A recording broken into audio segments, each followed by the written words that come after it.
asnjë informacion që ka ndodhur aty kush është duke bërë testime.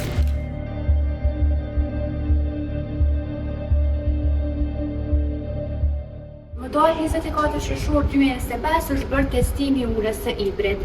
Fillimisht në urë, pastaj punëtorët kanë kaluar në pjesën e sipërme të saj.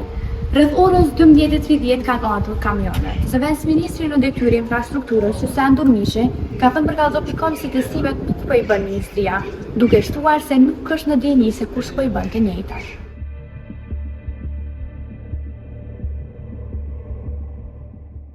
Ne si ministri i kemi përfundu testimet, e kemi marrë raportin përfundimtar, ura është stabile dhe i plotson të gjitha kriteret për qarkullimin e automjeteve, madhrat e njerëzve të qytetarëve.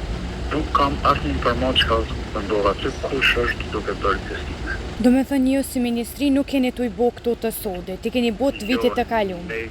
Ne i kemi përfundu dhe ura është shumë stabile.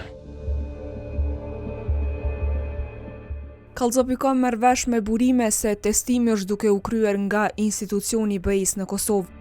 Kallxo.com ka provuar të marrë konfirmim zyrtar nga zyra e Bashkimit Evropian, por deri në publikimin e këtij raporti nuk kemi marrë përgjigje.